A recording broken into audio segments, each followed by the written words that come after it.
রণে বনে জলে জঙ্গলে যখনই বিপদে পড়িব আমি তোমাকেই স্মরণ করিব। জয় বাবা লোকনাথের জয়। Hello everyone, welcome back to my channel. আমি অনেকদিন পর আবারও জিজ্ঞেস করছি তোমরা সবাই কেমন আছো।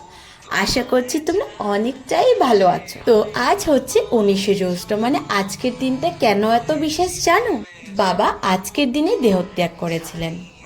বাবা লোকনাথ মন্দিরে তেমন একটা সবসময় যাওয়া হয় না, ওই প্রত্যেক বছর এই দিনটাতেই আমরা যাই। আর দেখো, তোমাদের সাথে কথা বলতে বলতে আমি, মা আর দি বেরোয় গেছি মন্দিরে যাব বলে।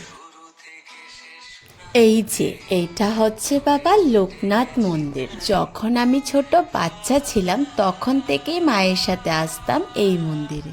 জানো, তখনকার আমাদের ঘোরার একটাই জায়গা ছিল, শুধু আর শুধু বাবা লোকনাথ মন্দিরে।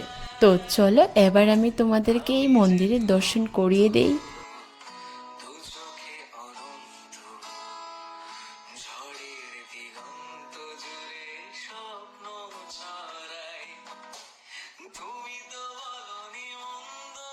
যখনই এই মন্দিরে আসি 1 বছর বা 2 বছর পর, তখন পুরনো স্মৃতিগুলো, এই মন্দিরের সাথে জড়িত অনেক পুরনো কথা সব মনে পড়ে যায়। আর এই যে আমার মা, দেখো কত সুন্দর করে মন ভরে প্রণাম করছে। মন্দিরে এসে প্রসাদ খাবো না সেটা একদমই হতে পারে না।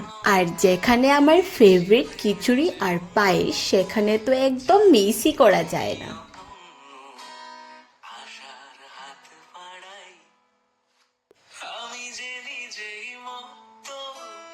জানি না তোমার শর্ত, আমি যে নিজেই মত, জানি না তোমার শর্ত, যদি বা ঘটে অনর্থ, তবু তোমায় চাই।